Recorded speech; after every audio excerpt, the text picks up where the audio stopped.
ഒരു ദിവസം നിങ്ങൾ അവസാനമായി നിങ്ങളുടെ കണ്ണുകൾ ചിമ്മും. പിന്നീട് ഒരിക്കലും അത് തുറക്കില്ല.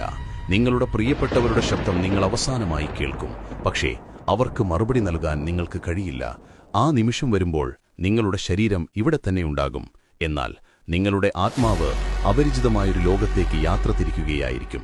എന്തായിരിക്കും ആ ആദ്യത്തെ രാത്രിയിലും തുടർന്നുള്ള ദിവസങ്ങളിലും നിങ്ങൾക്ക് അനുഭവപ്പെടുക? ഈ വീഡിയോയിൽ നമ്മൾ നിഗൂഢമായ ബർസഖ് ലോകത്തേക്ക് പോകുകയാണ്. എല്ലാവരും കടന്നുപോകുന്ന ആ യാത്രയെക്കുറിച്ച് നമ്മൾ പര്യവേക്ഷണം ചെയ്യും. എന്നാൽ ഒരാൾക്കതിനെക്കുറിച്ച് കൃത്യമായി അറിയാമായിരുന്നു: നമ്മുടെ പ്രവാചകൻ മുഹമ്മദ് നബി സ്വല്ലല്ലാഹു അലൈഹി വസല്ലം. ഏറ്റവും നൂതനമായ സാങ്കേതികവിദ്യയുടെ സഹായത്തോടെ മരണാനന്തരമുള്ള ഓരോ നിമിഷവും നമ്മളിവിടെ പുനരാവിഷ്കരിക്കുകയാണ്. നിങ്ങൾ കാണുന്നത് ട്രൂ ഹിസ്റ്ററി സിനിമ. അദൃശ്യമായ ഈ ലോകത്തെക്കുറിച്ചുള്ള അറിവുകൾ നഷ്ടപ്പെടാതിരിക്കാൻ ഇപ്പോൾ തന്നെ ചാനൽ സബ്സ്ക്രൈബ് ചെയ്യുക. നിങ്ങൾ തയ്യാറാണെങ്കിൽ നമുക്ക് തുടങ്ങാം. നമ്മുടെ പ്രവാചകൻ പറഞ്ഞു, എല്ലാ ആത്മാവും മരണം രുചിക്കുക തന്നെ ചെയ്യും. ഇപ്പോഴിതാ ആ നിമിഷം വന്നെത്തിയിരിക്കുന്നു. വർഷങ്ങളായി നിങ്ങൾ നീട്ടിവെച്ച, ഒരിക്കലും വരില്ലെന്ന് നിങ്ങൾ കരുതിയ ആ നിമിഷം, അവസാന ശ്വാസം. നിങ്ങളുടെ നാവിന് സംസാരിക്കാൻ കഴിയുന്നില്ല. കണ്ണുകൾ ഒരൊറ്റ ബിന്ദുവിൽ ഉറച്ചുപോകുന്നു.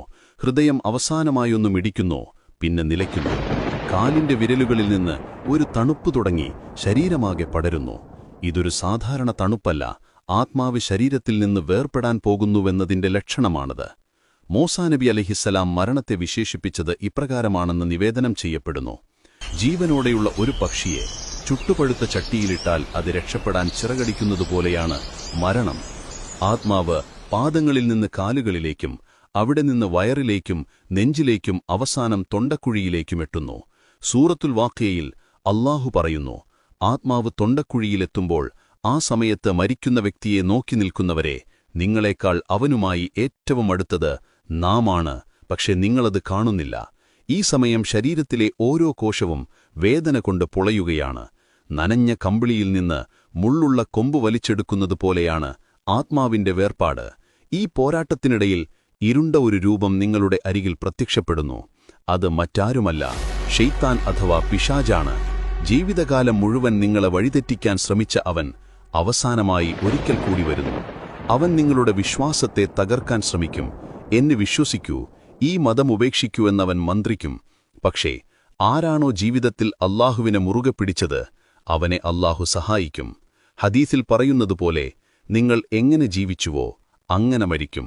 വിശ്വാസത്തോടെ ജീവിച്ചവർക്ക് പിശാചിന്റെ വസ്വാസ് ഏൽക്കില്ല.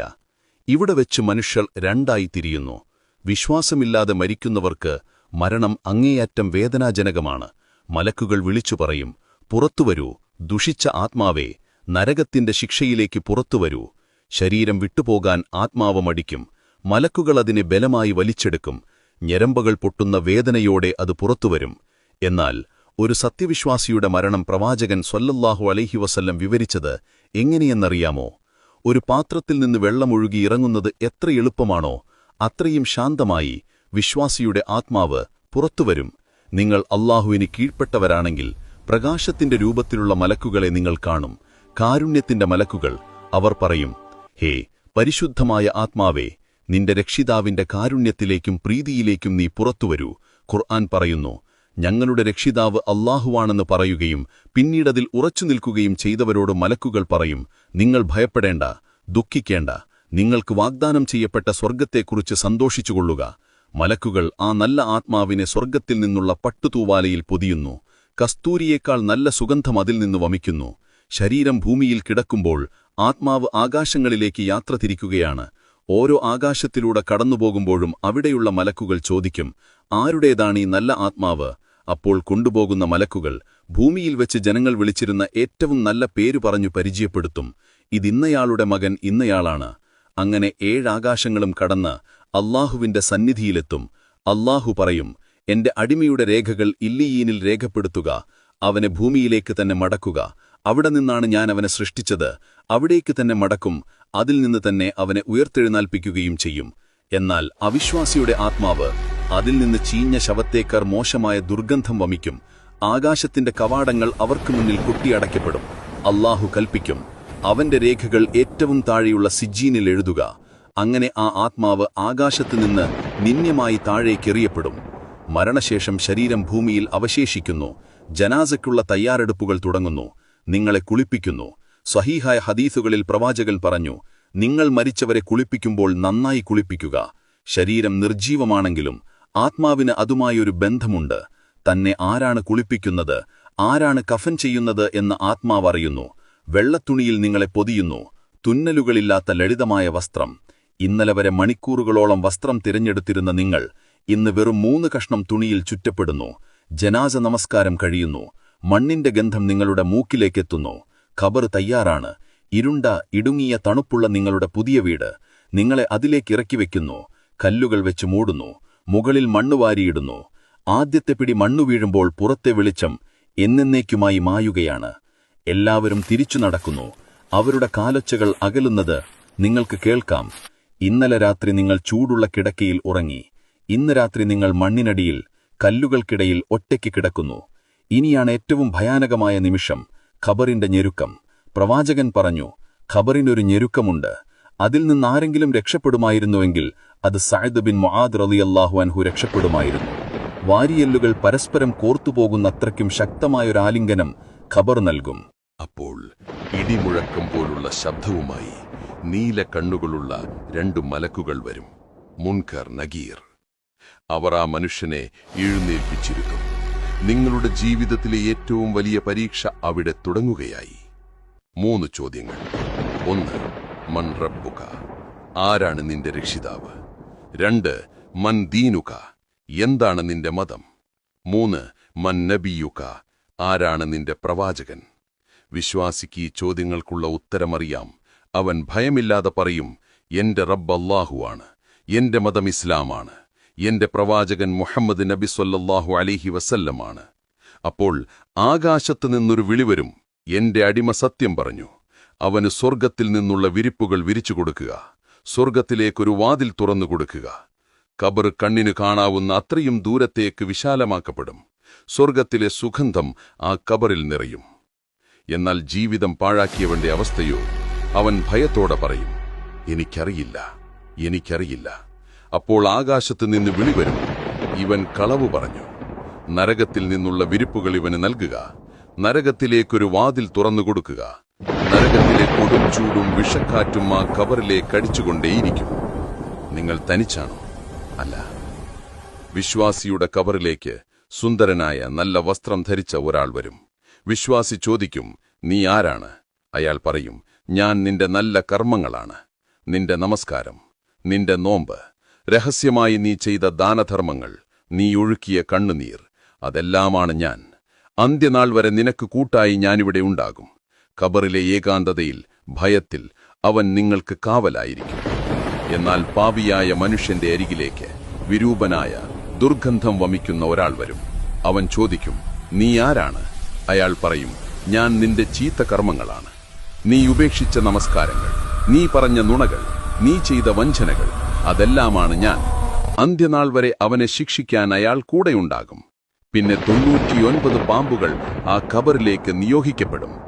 അവയുടെ വിഷം എത്ര കഠിനമാണെന്നാൽ അതിലൊന്ന് ഭൂമിയിൽ ഊതിയാൽ പിന്നീട് അവിടെ പുല്ല് കിളിക്കില്ല എന്ന് പ്രവാചകൻ പറഞ്ഞു. അന്ത്യനാൾ വരെ ഈ ശിക്ഷ തുടരും. ശാരീരികമായ ഖബറിനപ്പുറം ആത്മാവ് ബർസഖ് എന്ന ലോകത്തായിരിക്കും. ഇഹലോകത്തിനും പരലോകത്തിനുമിടയിലുള്ളൊരു പാനമാണത്. അവിടെ എന്താണ് സംഭവിക്കുന്നത്? ഹദീഥുകളിൽ വളരെ വ്യക്തമായി പറയുന്നുണ്ട്. ഒരു വിശ്വാസി മരിച്ചു കഴിഞ്ഞാൽ നേരത്തെ മരിച്ച മറ്റു വിശ്വാസികളുടെ ആത്മാക്കൾ അവനെ കാണാൻ വരും. പ്രവാസത്തിൽ നിന്നൊരാൾ നാട്ടിൽ വരുമ്പോൾ നമ്മൾ ഓടിക്കൂടുന്നത് പോലെ അവർ അവന് ചുറ്റും കൂടും. അവർ ചോദിക്കും, ഭൂമിയിൽ ഇന്നയാൾ എന്തു ചെയ്യുന്നു? അയാൾ വിവാഹം കഴിച്ചോ? അയാൾക്ക് സുഖമാണോ? അക്കൂട്ടത്തിൽ ഒരാളെക്കുറിച്ച് പുതിയ ആൾ പറയും, അയാൾ മരിച്ചല്ലോ, അയാൾ നിങ്ങളുടെ അടുത്തേക്ക് വന്നില്ലേ? അപ്പോൾ അവർ സങ്കടത്തോടെ പറയും, എങ്കിൽ അവൻ നമ്മുടെ അടുത്തേക്കല്ല, അതായത് സ്വർഗത്തിലേക്കല്ല, ഹാവിയയിലേക്കാണ്, നരകത്തിലേക്കാണ് പോയത്. മരിച്ചവർക്ക് നമ്മളെ അറിയാൻ കഴിയുമോ? ബദർ യുദ്ധത്തിനു ശേഷം മരിച്ചവരോട് പ്രവാചകൻ സംസാരിച്ചത് ചരിത്രത്തിലുണ്ട്. ഉമർ റളിയല്ലാഹു അൻഹു ചോദിച്ചപ്പോൾ നബി പറഞ്ഞു, ഞാൻ പറയുന്നത് നിങ്ങളെക്കാൾ വ്യക്തമായി അവർ കേൾക്കുന്നുണ്ട്, പക്ഷെ അവർക്ക് മറുപടി പറയാൻ കഴിയില്ലെന്നേ ഉള്ളൂ എന്ന്. അതുകൊണ്ടാണ് നമ്മൾ ഖബർസ്ഥാൻ സന്ദർശിക്കുമ്പോൾ സലാം പറയുന്നത്. ഷഹീദുകളായ ആളുകളുടെ ആത്മാക്കൾ പച്ചക്കിളികളുടെ ഉള്ളിലായി സ്വർഗത്തിലൂടെ പറന്നു നടക്കുമെന്ന് പ്രവാചകൻ പറഞ്ഞിട്ടുണ്ട്. പ്രിയപ്പെട്ടവരെ, ബർസഖ് ലോകത്ത് കിടക്കുന്നവർക്ക് സ്വയം ഒന്നും ചെയ്യാൻ കഴിയില്ല. അവരുടെ അമൽ ബുക്ക് അഥവാ കർമ്മപുസ്തകം അടക്കപ്പെട്ടു. ഇനി അവർക്ക് പ്രതീക്ഷയുള്ളത് നിങ്ങളിലാണ്, ജീവിച്ചിരിക്കുന്നവരിൽ. ഖബറിൽ കിടന്നവർ ആഗ്രഹിക്കുന്നുണ്ടാകും, എന്റെ മകൻ എനിക്കു വേണ്ടി ഒന്ന് പ്രാർത്ഥിച്ചിരുന്നെങ്കിൽ, എന്റെ പേരിൽ ഒരു പാവപ്പെട്ടവന് ഭക്ഷണം നൽകിയിരുന്നെങ്കിലെന്ന്. മരിച്ചവർക്ക് വേണ്ടി 40 ദിവസമല്ല, എന്നും നമ്മൾ പ്രാർത്ഥിക്കണം. പ്രവാചകൻ പഠിപ്പിച്ചു തന്ന മരിച്ചവർക്ക് ഏറ്റവും ഉപകരിക്കുന്ന കാര്യങ്ങളിവയാണ്. 1. സ്വദഖത്തുൽ ജാരിയ. ഒരു പള്ളി നിർമ്മിക്കാൻ സഹായിക്കുക, ജനങ്ങൾക്ക് വെള്ളം കുടിക്കാൻ ഒരു കിണർ കുഴിക്കുക, ഒരു മരം നടുക, അല്ലെങ്കിൽ ഖുർആൻ വഖഫ് ചെയ്യുക. നിങ്ങൾ മരിച്ചവർക്ക് വേണ്ടി ഒരു കിണർ കുഴിച്ചാൽ അതിൽ നിന്ന് ഓരോ തുള്ളി വെള്ളം ആരെങ്കിലും കുടിക്കുമ്പോഴും അതിന്റെ കൂലി ആ ഖബറിലേക്ക് എത്തിക്കൊണ്ടിരിക്കും. 2. നല്ല സന്താനങ്ങളുടെ പ്രാർത്ഥന. ഇതാണ് ഏറ്റവും പ്രധാനം. ഒരു മകൻ അല്ലെങ്കിൽ മകൾ കണ്ണീര് കലർന്നുകൊണ്ട് റബ്ബിർഹംഹുമാ കമാ റബ്ബയാനി സ്വഗീറ എന്ന് പ്രാർത്ഥിക്കുമ്പോൾ സ്വർഗത്തിൽ ആ മാതാപിതാക്കളുടെ പദവികൾ ഉയർത്തപ്പെടും. അവർ ചോദിക്കും, അല്ലാഹുവേ, ഇതെനിക്കെവിടെ നിന്ന് കിട്ടി? അല്ലാഹു പറയും, നിന്റെ മകൻ നിനക്കു വേണ്ടി പാപമോചനം തേടിയതിന്റെ ഫലമാണിത്. 3. ഖുർആൻ പാരായണം, പ്രത്യേകിച്ച് സൂറത്തുൽ മുൽക്ക്. എല്ലാ രാത്രിയിലും ഇതോതുന്നത് ഖബറിലെ ശിക്ഷയിൽ നിന്ന് സംരക്ഷണം നൽകുമെന്ന് പ്രവാചകൻ പറഞ്ഞിട്ടുണ്ട്. അത് നിങ്ങളുടെ ജീവിതത്തിന്റെ ഭാഗമാക്കുക. 4. കടങ്ങൾ വീട്ടുക. മരിച്ചയാൾക്ക് സാമ്പത്തിക ബാധ്യതകളുണ്ടെങ്കിൽ അതെത്രയും വേഗം വീട്ടുക. ആത്മാവ് അതിൽ ബന്ധിക്കപ്പെട്ടിരിക്കും. സഹോദരങ്ങളെ ഓർക്കുക, ഇന്ന് നമ്മൾ മരിച്ചവരെ കുഴിച്ചുമൂടുന്നു, നാളെ മറ്റുള്ളവർ നമ്മളെയും കുഴിച്ചുമൂടും. ഇതൊരു കെട്ടുകഥയല്ല, നമ്മൾ ഓരോരുത്തരും അനുഭവിക്കാൻ പോകുന്ന സത്യമാണ്. ആ ഇരുണ്ട ഖബറിൽ കൂട്ടിനാരുമില്ലാത്ത ആ നേരത്ത് നമുക്ക് വെളിച്ചമായി മാറുന്നത് നമ്മുടെ നല്ല കർമ്മങ്ങൾ മാത്രമാണ്. ആഡംബര വീടുകളും വാഹനങ്ങളും ബാങ്ക് ബാലൻസും എല്ലാം ഇവിടെ ഉപേക്ഷിച്ച് വെറും കൈയോടെ നമ്മൾ പോകണം. പ്രവാചകൻ ചോദിച്ചു, ആരാണ് ബുദ്ധിമാൻ? അവിടുന്ന് തന്നെ മറുപടി പറഞ്ഞു, മരണത്തെക്കുറിച്ച് ധാരാളമായി ഓർക്കുകയും അതിനുശേഷമുള്ള ജീവിതത്തിനു വേണ്ടി തയ്യാറെടുക്കുകയും ചെയ്യുന്നവനാണ് ബുദ്ധിമാൻ. ഇന്ന് തന്നെ അല്ലാഹുവിലേക്ക് മടങ്ങുക, നമസ്കാരങ്ങൾ കൃത്യമായി നിർവഹിക്കുക, തെറ്റുകൾക്ക് പശ്ചാത്തപിക്കുക. ഏതു നിമിഷം മരണം നമ്മളെ തേടി വരാം. അല്ലാഹു നമ്മെ എല്ലാവരെയും അനുഗ്രഹിക്കട്ടെ. നമ്മുടെ മരണം ലാ ഇലാഹ ഇല്ലല്ലാ എന്ന കലിമ ചൊല്ലിക്കൊണ്ടുള്ള നല്ല മരണമാകട്ടെ. നമ്മുടെ ഖബറുകൾ സ്വർഗ്ഗത്തോപ്പുകളാക്കി മാറ്റട്ടെ. മുൻകർ നക്കീറിന്റെ ചോദ്യങ്ങൾക്ക് കൃത്യമായി ഉത്തരം നൽകാൻ അല്ലാഹു നമ്മെ സഹായിക്കട്ടെ. നരകശിക്ഷയിൽ നിന്നും ഖബർ ശിക്ഷയിൽ നിന്നും അല്ലാഹു നമ്മെയും വരിച്ചുപോയ നമ്മുടെ മാതാപിതാക്കളെയും കാത്തിരക്ഷിക്കട്ടെ. ആമീൻ. അടുത്ത എപ്പിസോഡിൽ ബർസഖ് ലോകത്തിന് ശേഷം സംഭവിക്കുന്ന ഏറ്റവും വലിയ ദിവസത്തെക്കുറിച്ച്, അന്ത്യനാളിനെക്കുറിച്ച് നമുക്ക് സംസാരിക്കാം. നിങ്ങൾക്ക് ഈ വീഡിയോ ഇഷ്ടപ്പെട്ടെങ്കിൽ ഈ അറിവ് മറ്റുള്ളവരിലേക്ക് എത്തിക്കാൻ ഇത് ഷെയർ ചെയ്യുക. മറ്റൊരാത്മാവിനെ വെളിച്ചത്തിലേക്ക് നയിക്കാൻ അത് കാരണമായേക്കാം. അസ്സലാമു അലൈക്കും വറഹ്മത്തുള്ളാഹി വബറകാതുഹു.